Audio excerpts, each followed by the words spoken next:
Hey guys, it's Rebecca Elijah, but you family, so you can call me Becky. You already know the drill. You already know what it is. Watch this one. And they say I'm out of touch with the generation. Stop. I hope everyone's week is going well. So today I wanted to talk about self-love. I love self-love. I feel like I mention it in pretty much all my videos because it's so key and it's so important.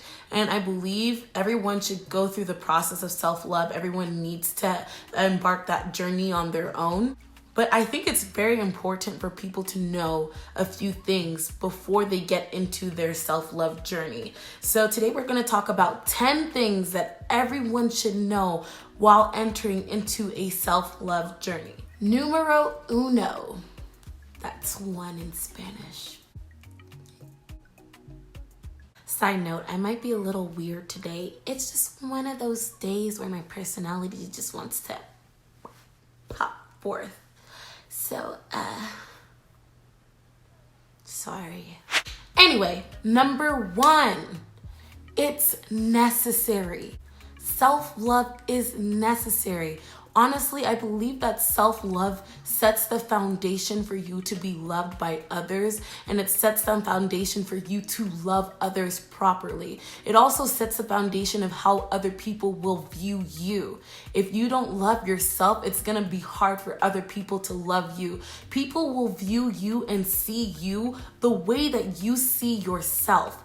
And if you can't love yourself to the fullest extent, how can you expect people to love you? And that's not to say that it's gonna happen overnight. It's not to say that it's like, okay, you can struggle with a few things. That's fine because everyone struggles. I'm struggling. But you at least need to know your worth and know that you deserve to be loved and work on that, build on that so you can be loved. So self-love is necessary. It is a key building block to every single important part of your life. The second thing that you need to remember during your self-love journey is that self-love looks like many different things. It presents itself in many different forms. There's a lot of different types of love, okay? Like, love is infinite, but love is also infinite in its form. Wow, that was so deep. I spoke to myself. With that being said, you need to realize that your self-love journey is not going to look like someone else's self-love journey. Do what you need to do in order to get the best out of yourself. Love yourself the way you know you should be loved, not the way that you desire to be loved. The thing about self-love is sometimes it requires you to love yourself further on than how you desire to be loved, but how you need to be loved. Which touches on the next point. Self-love doesn't always feel good. Woo! I'm gonna need y'all to catch that. Self-love doesn't always feel good. Self-love is not always gonna be movie dates by yourself and walks through the parks and, going on beach dates with yourself or buying yourself that tub of ice cream. Sometimes self-love requires tough love. Sometimes self-love is gonna require you to put down that tub of ice cream. Sometimes self-love is gonna require you to break up with that person you're dating. Sometimes self-love is gonna require you to get rid of that friendship that you have. Sometimes self-love is gonna require you to isolate yourself. Sometimes self-love is gonna include tears. Sometimes it will require you to go to the gym. Sometimes it will require you to wake up early and not sleep in.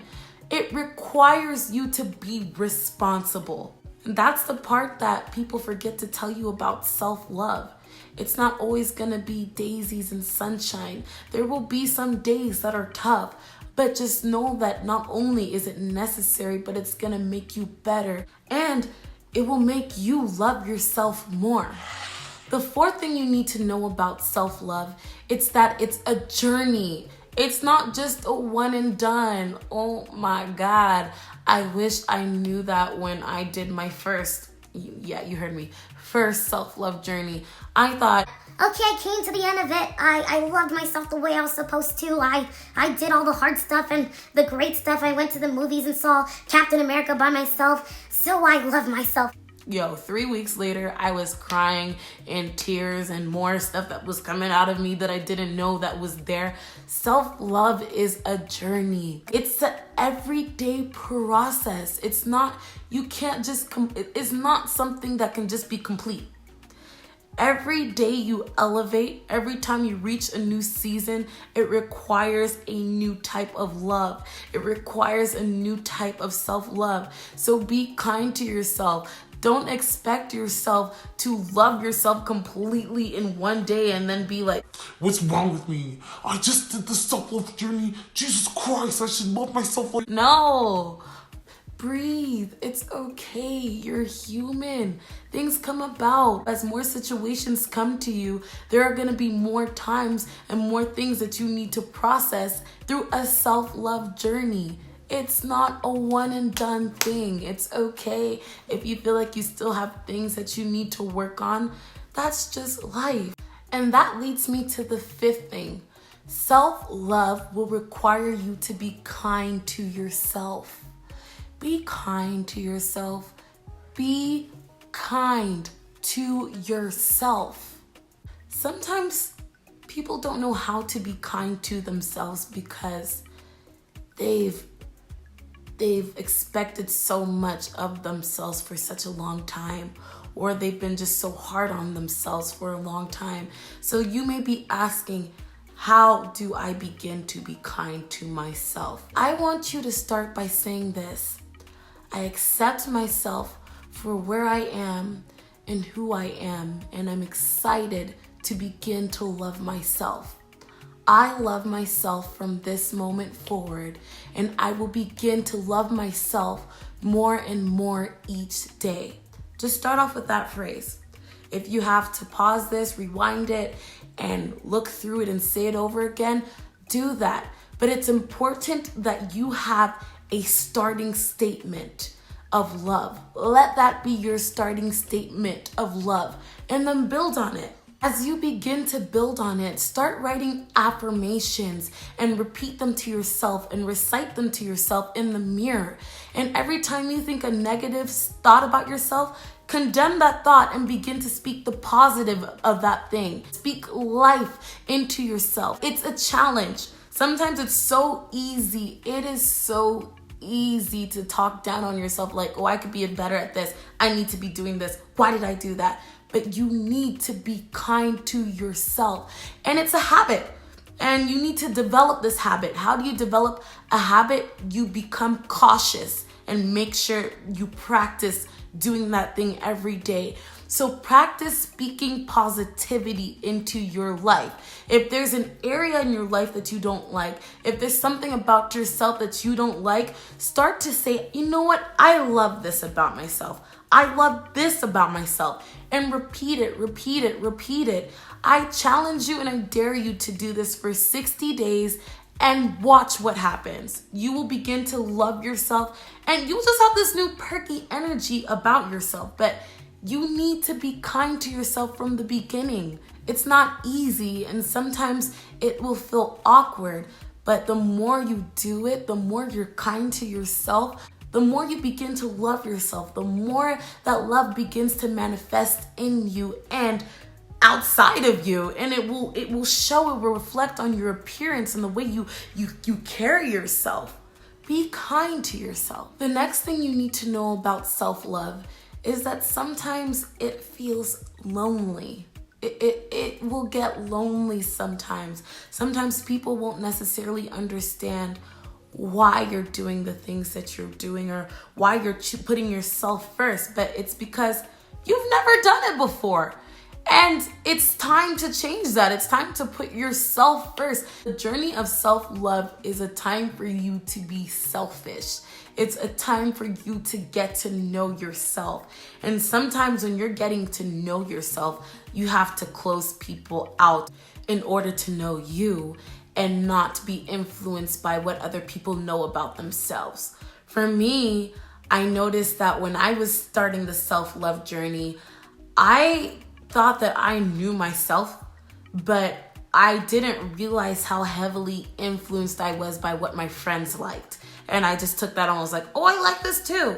I only liked it because they liked it. It wasn't until I isolated myself for a season and like just kept to myself and was in the midst of my own company that I realized that I didn't like any of those things. I just liked it because they were there. So when you start off alone, will it feel lonely?